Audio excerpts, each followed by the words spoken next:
Lady and gentlemen.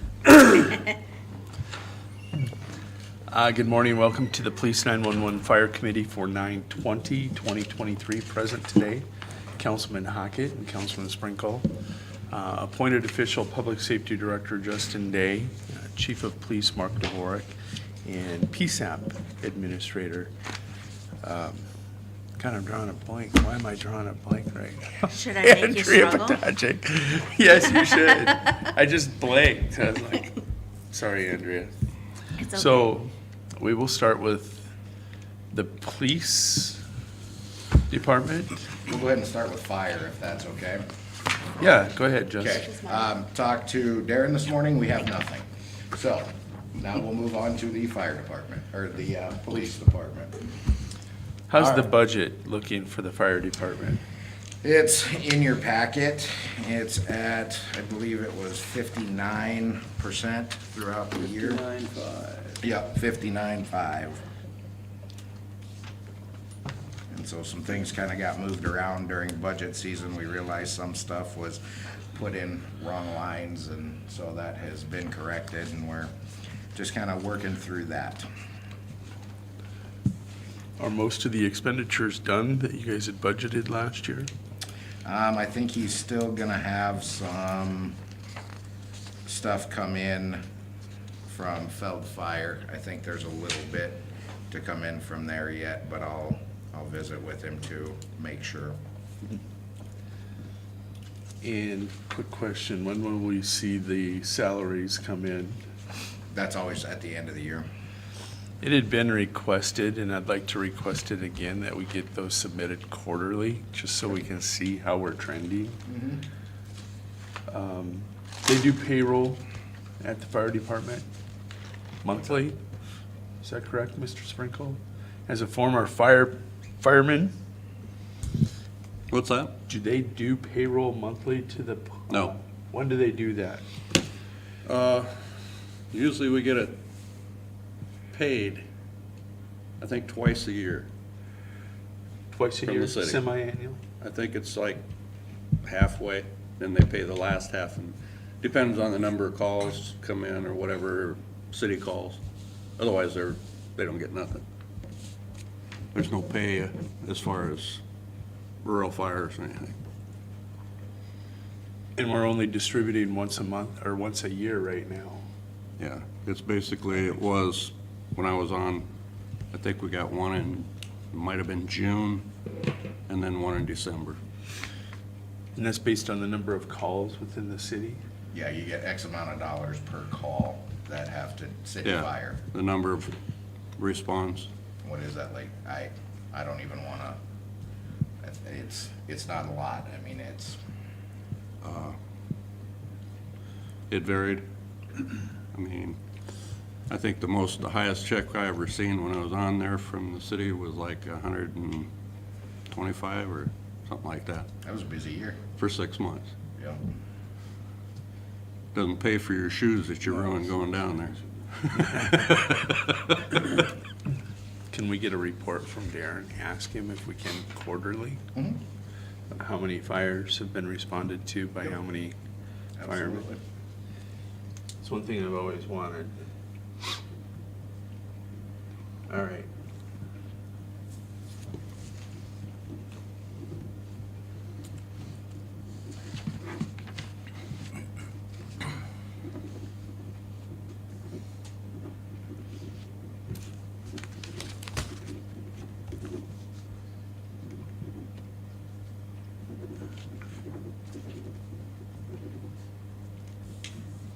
Ready, Jody? I'm waiting on you. All right. All right, we have a new officer starting October 1st. The officer will be a certified officer, so no need to send the officer through the academy. Only thing we have to do with that officer is get that officer, take his or her oath of office, and the law enforcement certification will be sent to him. I spoke with law enforcement training about that process here earlier this week, or last week, excuse me. So we're good to go on him. Only thing really else I have to talk about is traffic enforcement. As far as disbursement of officers and patrolling, the last several weeks, we've been getting roughly equal stops between outside construction and inside construction zone. So we are patrolling as much as we can equally. We spend time in the construction zone when we're needed, when we're asked to patrol in there, when it's the most needed times for them. But we're also spending as much time as we can patrolling the rest of the city and performing our duties to the public in that regard. That's really all I have. Any questions, concerns, complaints?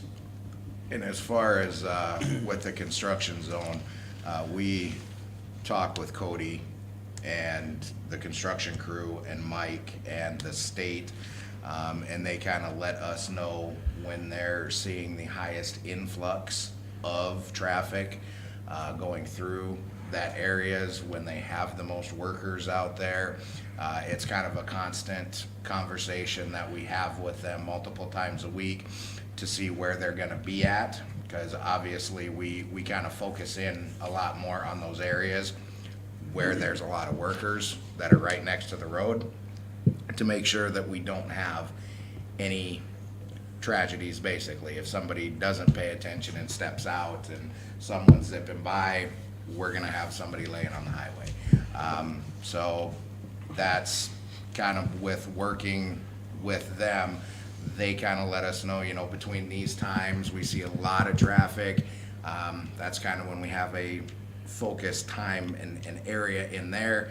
And then the rest of the time, as Mark said, the numbers are kind of showing us it's pretty well split right now between the other areas of town and the construction.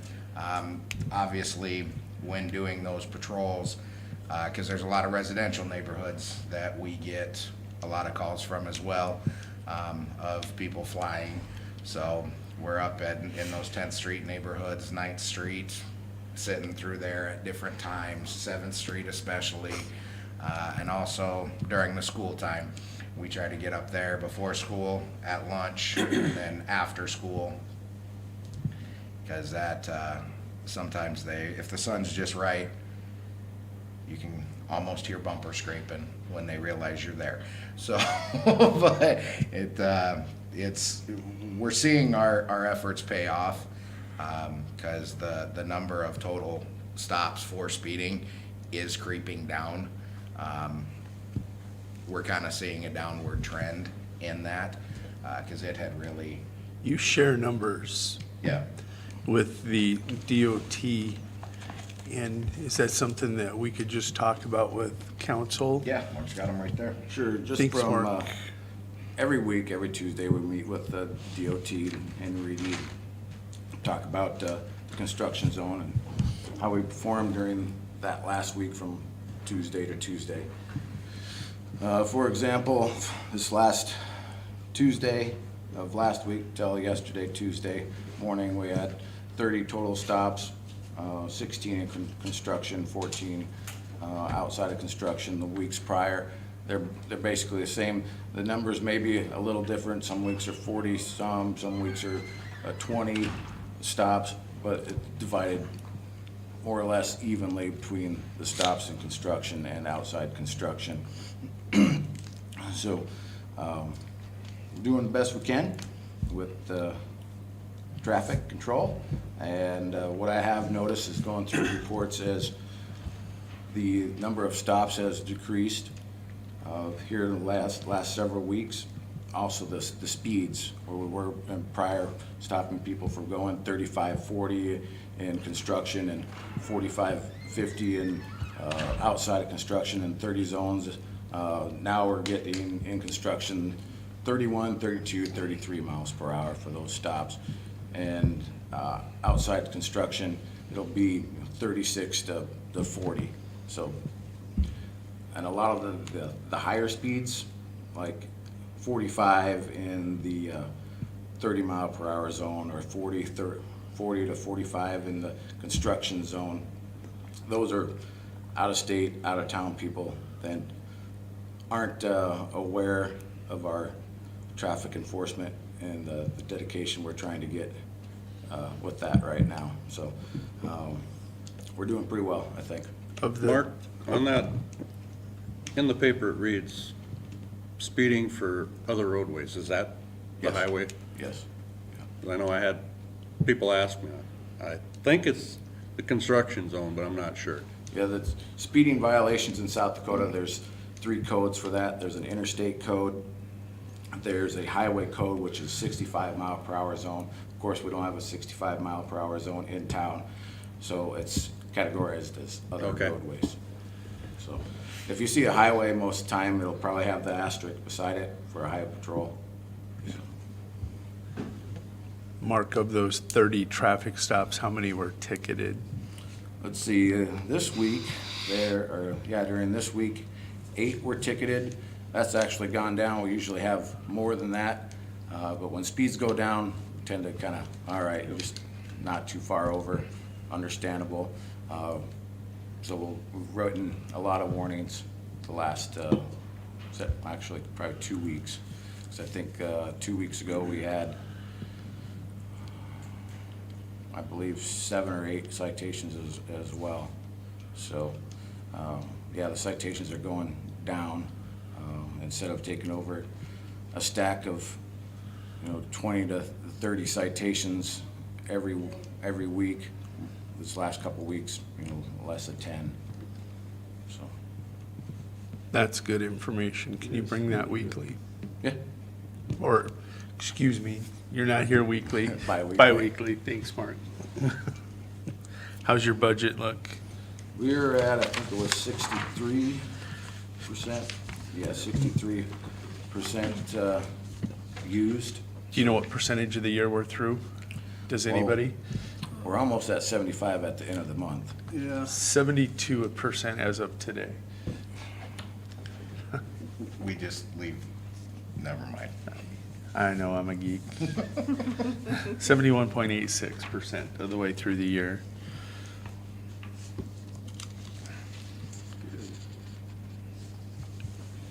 Any further questions, concerns?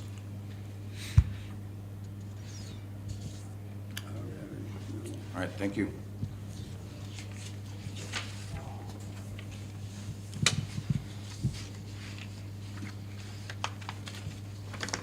Dustin, you answered my questions earlier, so. Yep. So, before we move on to Andrea, I've been thinking long and hard. We've had some discussions about code enforcement versus police enforcement on our streets, and there have been some issues that have come up. The thing that I really want to try to meld into this meeting today is that these guys can only enforce what we put on the books. I think the way we have to address certain issues that seem to be a theme here lately is to take a look as council with Mr. Jensen, what's on the books and what's enforceable. And you have full right as council to change those ordinances to fit the desire that you want for an outcome here in the city of Winter. Once those are on the books, then it becomes the process of getting it through first, second reading, and then you have your 20-day referral period. So it takes about, what is it? Month and a half, maybe. Yeah, about a month and a half. But then Mr. Jensen can sit down with the public safety director and the chief or the code enforcement officer and move forward with changes that you desire in the city of Winter based on ordinance.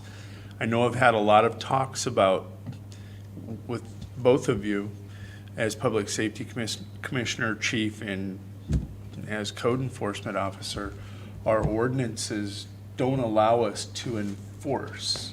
And as council, we've had that conversation, you and I, about, they're playing the game, it's gotta be, They find the loophole. they find the loophole, Yeah. which is it operable?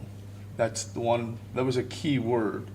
But I know there's been a little bit of friction about what is happening and what isn't happening, and I think that takes a matter of council sitting down with the city attorney, also with the public safety director, who can bring in the chief, and we can sit down and find out, this is what's truly enforceable, and this is why we haven't operated or moved on this situation or this situation. Mr. Jensen, as city attorney, would have recommendations for you guys as council based on feedback from both sides. And that's something that we have talked about as well, and bringing the lieutenants in to this as well, and really kind of start with what we're hearing from the public, what we're having conversations with council about, and then us really tearing into our ordinances that we currently have. Kind of once we put all that information together, and then look at those ordinances, and then kind of start that conversation and bring recommendations back to, it's no different than the ordinance that you guys just put on first reading with the hay and all that. The way that ordinance was written, it was so broad that we can't just pick and choose a piece of ordinance to enforce. That's why that one needed to be looked at. And if we sit down and start tearing through these ordinances with our lieutenants, then I think we're gonna find the same thing, because it's been the same thing for 4 years. We've looked at ordinances, we've seen where the loopholes are, and then council has kind of come in there and then shored up some of those loopholes in certain ordinances to achieve what was desired as a whole for the community. So it's no different here, and we've talked about doing this. So it's just something that we're gonna have to dedicate time and energy into, and then kind of bring back to you guys what we're finding, and then put it back in your guys' hands. I to just, take a I look at it. noticed there's a rising frustration from council to even operations on both sides of this. And the key piece in this is Mr. Jensen sitting down here on both sides and then seeing as what you as council citizen representatives seek as the desired effect for the community as a whole, that these guys can enforce. And I really think that's gonna be the Well, to me, it's frustrating. We get the phone calls I know you do. and we try to relay it, and then there's that loop. Sure. And it's like, then I get my butt chewed constantly. Well, you said you're gonna help take care of this. I'm sorry, my hands are tied. It's up to you guys to enforce it, and if there's a loophole causing the problem, That's where you have to We go need to to the plug it. city attorney. And that's where we just have to all work together on those, till when we can see those, then start closing those loopholes. Because as we know, there's certain ordinances on the books that have been there since the 40s. So Maybe longer. things have changed over the last 60 years, so we just need to constantly be evaluating The it. 40s were 80 years ago. 80 years ago. Yeah, good grief, you're right. Sometimes I think, 20 years ago, I'm still thinking the 90s, but that's not, yeah. So, But Mr. Jensen is the key piece in this, and I really think as counsel for, you do hold all the cards. You define the ordinances of the city of Winter. And Mr. Jensen can hear your discussion, and then he can visit with the operations side to find out, why aren't we enforcing this? Well, we feel this is unenforceable because of the vagueness of that. It allows that communication to start. Mr. Jensen can, whether in ordinance committee or pulling together just a third-party meeting, bring the parties together. We sit down and visit about this. You shouldn't get beat up by the public, but you should know. it seems like, But you should know from the city attorney why, and then operationally, why it's not happening. Sometimes the public feels that an ordinance is on the books that supports their argument, and it just simply does not. and I think we're And- going in the right direction. I mean, I think it's been better than it's ever been. It us has. working together on them, so. The ordinance that you're referring to is very specific. I think it uses the term inoperable. Inoperable, there should be no misunderstanding what that term means. Inoperable, you get in that thing, if the battery's down, it won't start, that's inoperable, okay? A battery. If there's a drive shaft hanging there, it's inoperable, because it will not move without the drive shaft. So that term, it's pretty well That- defined, so I don't see where the rub is coming in here, Ron. To me,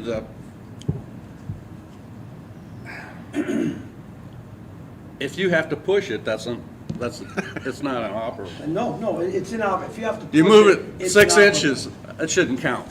No, it's inoperable if you have to push it. By any man's standards. Also How on do you that- interpret the law. Ordinance, does it state that if it's sitting there for over 72 hours, is it ticketed and towed? I don't believe Is it's that part of it? is Well, we can tow it. The problem that I ran into is you're inoperable, it's in a different section than our parking 72 hours. So I'm looking at traffic regulations, I'm not looking at what probably a lot of people would consider this is all code enforcement in this section. Well, Inoperable falls in the code Yeah, enforcement so I dug into section. that, okay, there's gotta be something. Yeah. Because Justin and I were talking, we gotta look into this.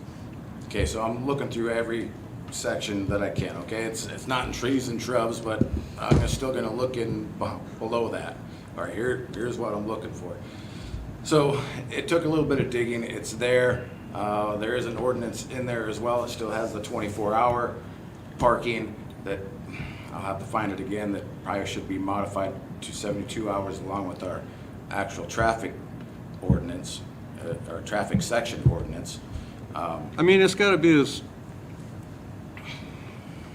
distressed, hard for you guys as it is for us, that we can't get something accomplished. And if you could come back maybe to the ordinance committee and explain why we can't enforce this, it would help too. Well, I think that's part of the conversation around that has to be there. Once we start seeing this and start diving in and why we can't, we have to come back to ordinance to explain that to you guys, have that conversation, so then you guys can make those changes so that it does become enforceable. That's always been, it's no different than the Jake Break ordinance that we had. The way it was written, it said that it had to be something mechanically not working. Well, when they use Jake brakes, that's what they're designed to do. So the way that ordinance was written, it was unenforceable. That's why once it got changed, now when we see it and hear it, now we can enforce it. Now it has become an enforceable issue because we brought that back and you guys changed it. And that's what we need it to become. And so as long as there continues to be the communication, we'll just continue to keep solving the issues as they arise. Jody, let me ask you this. Yes, Within sir. the city, is there a review process whereby the ordinances routinely are looked at by, does the ordinance committee go through ordinances, older ordinances, to make sure that they're No, they don't have so we time. don't have any way to modify The only way that we have to ordinances from the 60s, 50s? as council, you have the ability to take a look at those online and review those. All of our ordinances are online right now that can be reviewed. But when you look at the ordinance committee, the way it's structured now, Councilman Hockett, they're normally reacting to situations like this. As they come up. As they Yeah, come up. And that takes up all their time, I can see that. Right. And same for the city attorney, between policy and procedures and reacting to the different ordinances that are coming from all the different areas. We've filled up a big 40-hour work week there. So when it comes to these ordinances, and this is what I've stressed now, you've heard me stress this for 2 years as council, you control the budget. The budget process is so important. You have oversight afterwards to review here. but then you do control the ordinances. And so as you're looking, hearing from the public, I think that becomes a conversation with the city attorney, which then pulls in operations, and then we take a look at it. I'm just trying to do, and quite honestly, today is looking for a process to help everybody relieve this frustration level, whether it's operationally or as elected representatives, to find the right process that we can move forward. I think we've brought this item to the attention operationally. I think the city attorney needs to be involved with you guys discussing, you discussing from this side, and then we all sit down together and start looking at that through the ordinance committee proactively. There's no reason that in the next couple of weeks, we're not looking at the code enforcement side of inoperable vehicles versus the parking time on the traffic side. You bring some really good points, Mark, that this is actually in two different sections. One falls under code enforcement and one falls under traffic enforcement. And we've got two different set of things we're looking at. We need to then also look at how do we get it together, combined Yep. To between one code. department.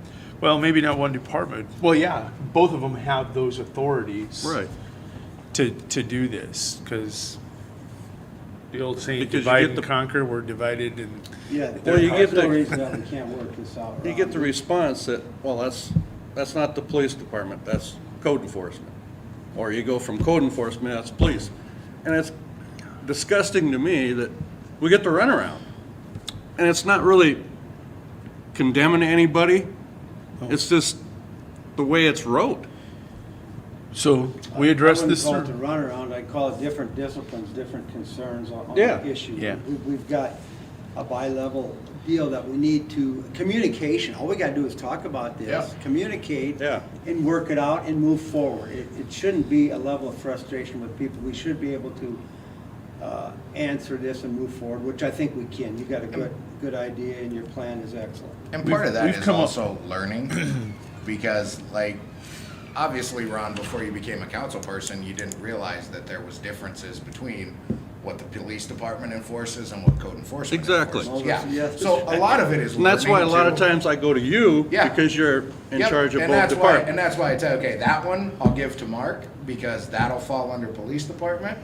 This one I'll give to Chelsea, because this falls under code enforcement. Yep. And so I can see your frustration too, to where it's like, why can't some, yeah, I trust me, I do see the frustration. But part of that then too, when you bring that to me, you're learning too, as far as like, okay, this is an issue here, it's on the street, this is what I'm saying, can we tell Mark? Yeah, absolutely, we'll go address it.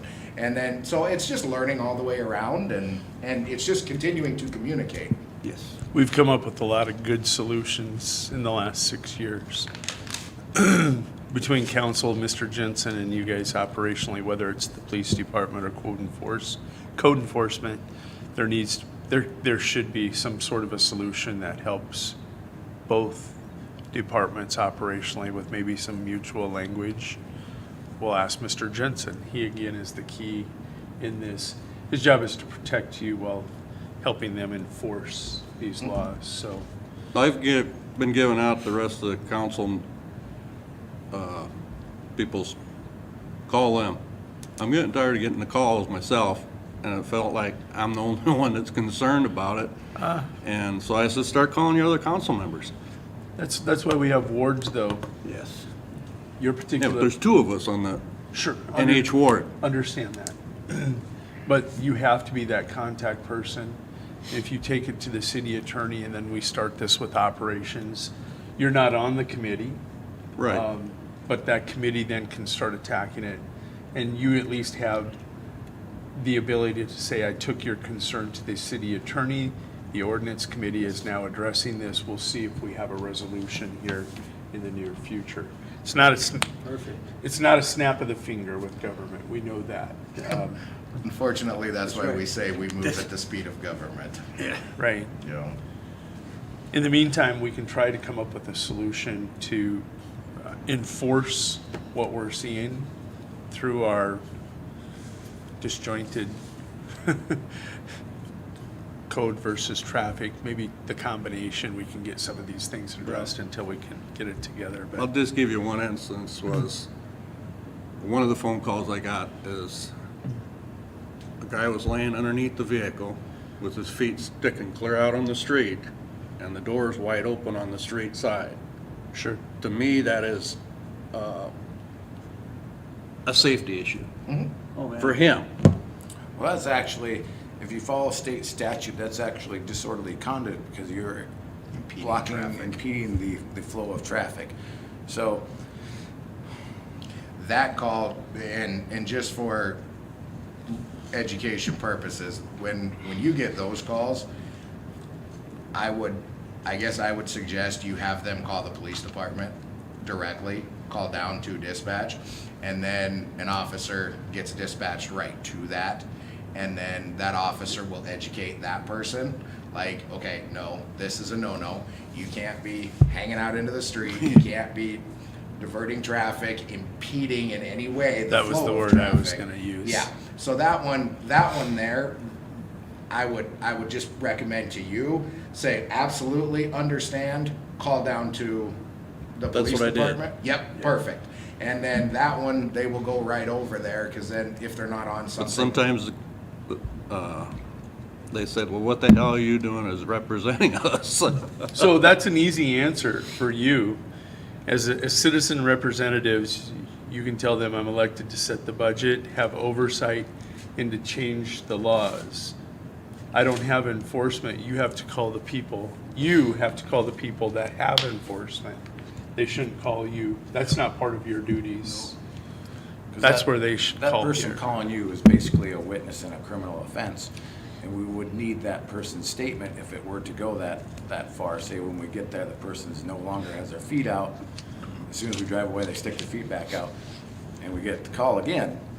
Oh, we're gonna need that victim's statement for prosecution, because if we don't see the offense, we can't really prosecute it without that. And that's part of our problem with the statement. citizens. They don't want to get involved.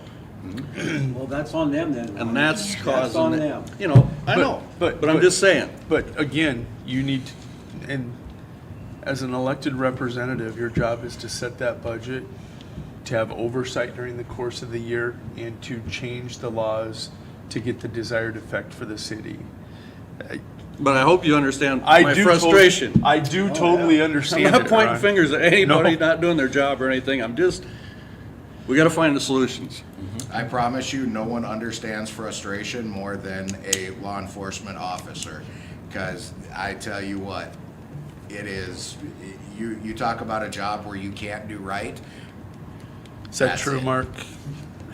Excuse me? Can you do no right? Haven't done right yet. Yeah, but yeah. Yeah, it's, you know, when you do one thing, that's why at the end of the day, we have to know what we're doing is right. Exactly. Regardless sometimes of. What the crowd is saying out here, what the Yeah, voices are saying. exactly. You do right, you feel good about it, you walk away regardless of what's happening. So on we do truly social understand that media. frustration. Mark brings up another point, though. You didn't witness the scenario. Yep. You can't be the witness. They are the ones that observed it. They have to call for anything to get done. People are also more than welcome to use the Crime Stoppers line. It's Ah. not recorded. They don't have to give us a name. Even if they call the admin line at the my. police department, it's recorded. But if I ask you for your name and you'd say I'd rather not, it doesn't mean I'm not gonna tell an officer and send somebody over there. I'm just not gonna put a name in there. So I mean, the fact that people don't wanna get involved, it's just an excuse. And That's what I'm saying. they have their ways. They can still report it. If I ask for a name and you say no, thank you, I can't force it out of you, and it still has to get dispatched. So But a lot People of can times still you got call it us. with, you got it with the 911 call anyhow, right? they don't have to call 911. Call the admin line. Oh, okay. We don't get location. A phone number will pop up, and then maybe we know, That's what I'm but saying. it doesn't go in. It doesn't go in the call because you didn't want to give me a name, and so it just doesn't get recorded. You know every time I call.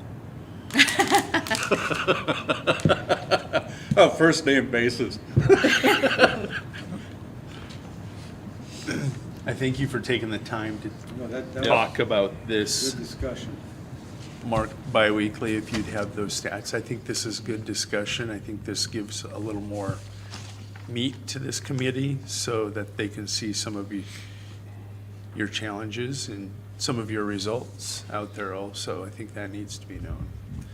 And a lot of times it's being discussed in certain circles that you're pulling over at least 100, 150 people a week.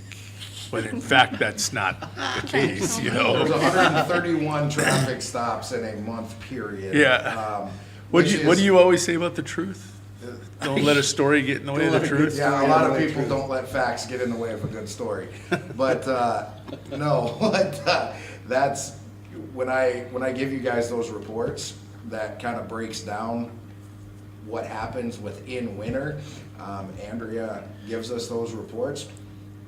I really hope council takes a look at that, cause that's pretty much everything that, you know, like the last one, there was 501 incidents in a 30-day period. And some of those were very serious, from various assaults, whether it was domestic or, I don't think there was any ag this month, but, you know. You're working on it. There's a lot, oh, was there one? Yeah, there might have been one. But the fact is that, you know, it's not just traffic that the police department deals with. Right. It's not it is a very dynamic department that we have. We have a very dynamic city. And we are constantly handling things as they come in, and where we're seeing problems, we're dedicating time into those areas so that they don't become bigger issues.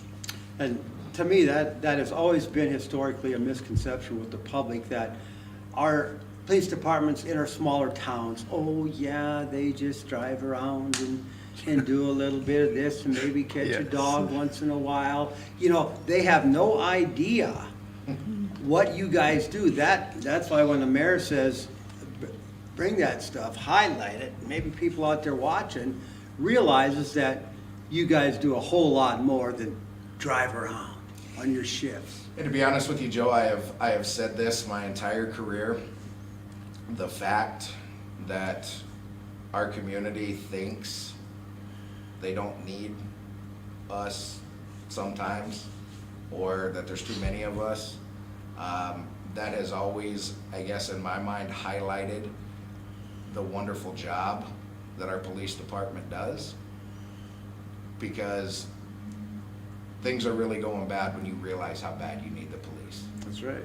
And so if a community, and I'm gonna tell you, our community does a wonderful job as a whole in truly helping us to feel appreciated, Yeah. helping this department. I hear a lot of good. I really do. They actually wave at you guys now, like. They do. Yes, they do. And people come up and they visit now. It's wonderful.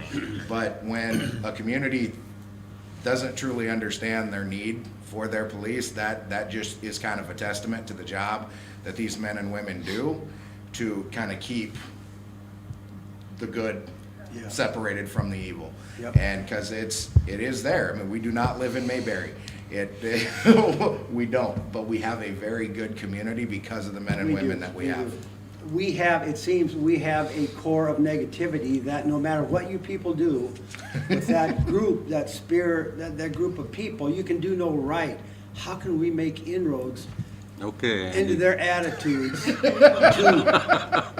to realize that, hey, you guys, crying out loud, you know, you're not all that bad. Yeah, and You know, that's, that's what's frustrating for me, is to see that and read that in certain places about so quick to attack every little thing. And a lot of these people don't even live within the city of Winter, but boy, they are so quick for judgment. But how could we, you know? and that's something that again, it goes back to, we have to be confident in what we're doing, Yes. that we know is right. Yeah. And I've always said, you know, I've been a salesman part of my life as well, and there are just certain times you could pay for that item, you could cut their grass, you could do everything, and you did something wrong. There is that element. We don't listen to it. It's like, okay, well, is what it is. What I always kind of fall back on is, in my time from back in the mid-2000s, we didn't get complaints on people's cars being worked on, their paint on their house not being up to par, because there was other worries in our community. Stolen cars, cars getting broken into, burglaries. And as we work on controlling that more and more, then as a community, we notice other problems we have. And yes, it's frustrating to deal with what most people would call minor things, but when you look at the big picture, you realize that we are making progress as a police department and as a community when we start working on our so-called smaller issues. And it's when we have a younger police department, it's a lot of reminding them or letting them know, okay, we got to work hard at these smaller things to show that the community and maybe our criminal element, that we are going to work hard on everything, so they know when they do something big, like they did in the past, there are going to be consequences for that. And we could show our younger officers, this is what we did in the past. This is how we had to work day and night to get to the point we are. So do a good job with the small things so we don't end up going back and having to deal with the big things that we did with the past. So it's a constant learning for our young officers and a constant reminder to me when we have these less criminal acts that we are making progress. But, you know, I don't mind it, it just has to remind myself that we are making progress. So any complaints that you guys come with, the smaller things that we're talking about, we're gonna do what we can. It's just, sometimes it takes time to learn about these smaller Just need to find a ordinances, loophole out of 'cause it. we've never had to deal with them in the past, so it's kind of a new for us to learn these new things. Good, you got a good perspective, I like that. And that's something, you know, this department, it's constantly changing. I mean, as far as moving forward, as far as learning new things, just like Mark said, there's new ways that are being implemented in the industry. There's new technology out there. So it's a constant adapting to the world that we are also living in an ever-changing world. And community policing is always evolving. It never reaches a Always status. is. It's always evolving. You Yep. guys are in a constant flux of evolving Yep. when it comes to community policing. You have to be in order to give Yep. what the community You gotta be deserves. on that cutting edge of all that. That's Yep. good. So let's move to the spoke or the hub of this entire thing, That's right. 911, PSAP. You're just buttering me up because you forgot my name. No. I can't believe that. Like, oh my goodness. It's your floor. You over there. It's called Be me, no. Alzheimer's. It is kicking in. I don't have a lot. Got an interview next week, so we're looking forward to that. The two that we still have in training are moving along very well. They're both doing a really good job. We Well, I'd fill appreciate your roster, them. I don't mean to interrupt. When you get that person hired, is that gonna fit? You We still still have any have two. openings? Really? Still Two open, yep, Oh, my gosh. yep. Okay, Two open and two training, so, okay. yeah, we're getting there though. Yeah. It's looking better all the time, and like I said, the two that are in training are doing a really good job, so we appreciate the Good. job that they're doing. They're definitely picking it up. Going back to kind of a little bit what we talked about last week with the finance report for the PSAPs in South Dakota. I've been digging into that a little bit more. One of the things that we talked about was how the incentive fee is, how they determine that after having gone through and looked at how many counties each of the eligible PSAPs dispatches for. It is very obvious that it's population-based. So that's where our problem lies, is the area that we cover. Even though we dispatch for 6 counties, our population's not up there. That's why we are at the bottom of that. So now I'm gonna try to continue to go through those numbers and try to see if there's a way to shift that focus a little bit more towards call volume.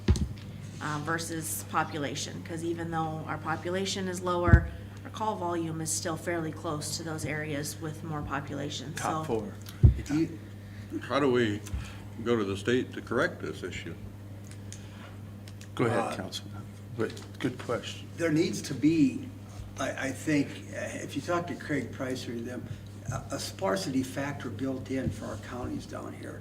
We need some sort of, get it off the population, but a sparsity factor, some sort of a percentage point to allow to up our budget to get more income through a sparsity factor, because your call volume is what, 4th in the state of South Dakota? Is that Yes. what I Yeah, believe 4 or 5, we're very close. Yeah. 4, Okay. almost 3. But our Yeah. funding is like at the 15th level, way down here. We are 14th, 11 out of 11, yes. 11 out of 11, but yet we've got about the 4th or 5th highest call. See, Yeah. they need to somehow equate that and even that up and use different calculations than what they're doing now. That's Absolutely. what we need, a different calculation factor. That's what Yep. needs to happen. I think we send you up there to Pier to straighten this out. Take Joe with us, that'll be I great. know Craig, he's a good friend, but, I mean, he And probably I- won't handle it, his people. I did after last meeting, Chandra mentioned that she knew a couple of the people who are on this board. And so I visited with her for a minute after we were done here, and I got phone numbers for the chairperson and vice chairperson for this board. I have not had the opportunity to reach out to either of them to talk about, shifting that focus or That'll be any. an enlightening conversation. Yeah. When you reach out to them. That'll Yeah, be I'm pretty- looking forward to that. I haven't had the opportunity to do that up to this point. Yep. Like I said, fill those spots and things will slow down a little bit, but. Yes. We have an upcoming meeting also with Representative Blair. I think he's going to be at that meeting.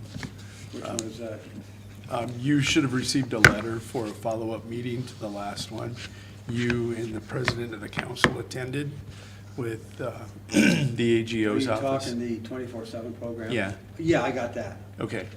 I think Representative Blair will be there. I don't know if he's gonna be at that one, but I did, when I talked to him last week, said I would like to sit down with him as well and have Andrea there and talk about, the PSAP stuff, and he was more than on board. He said, absolutely, yeah, let's get together, so. I would invite also Senator Tobin, and Yeah.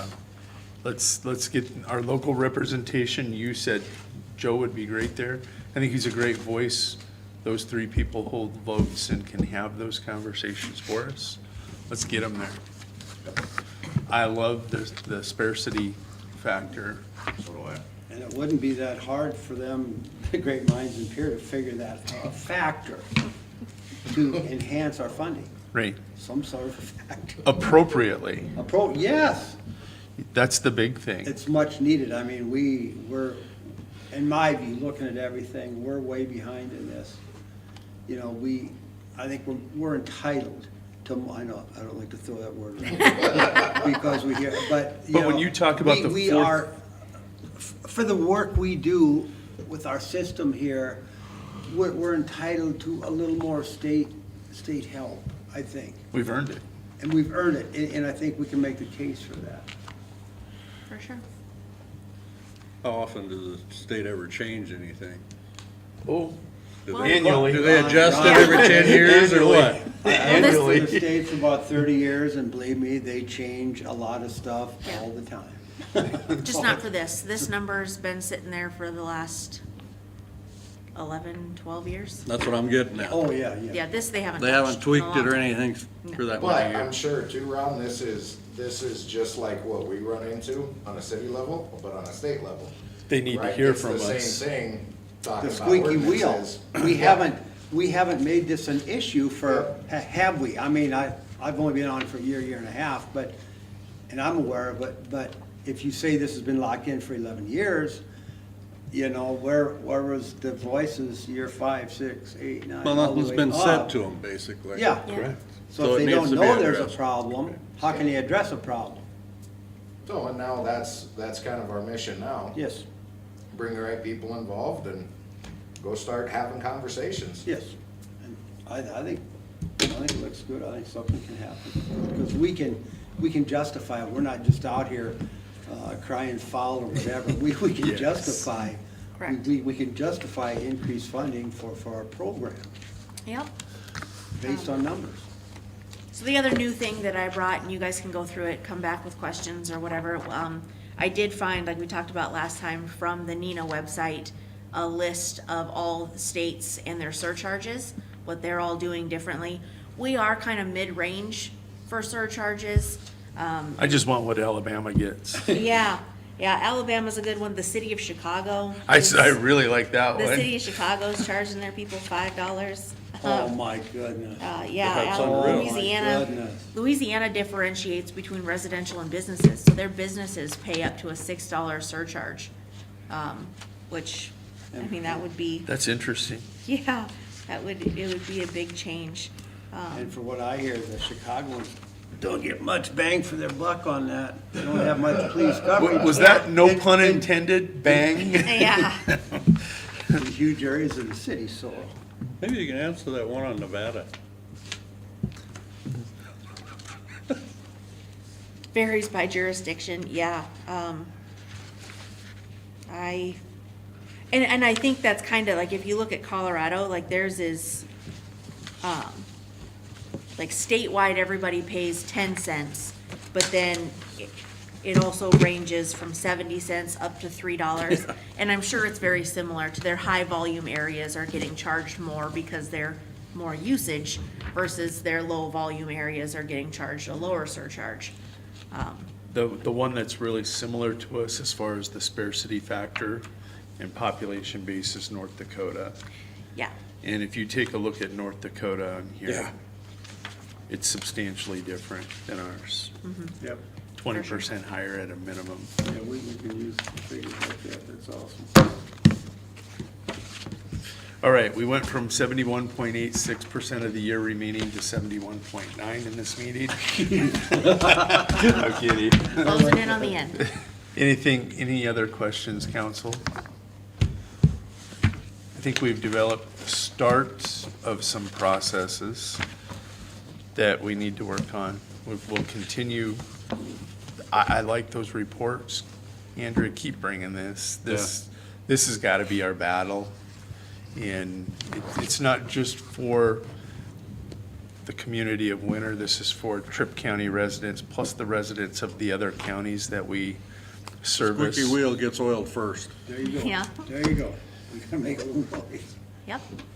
Okay, thank We you don't- all. We don't start squeaking, we're losing. You're not wrong.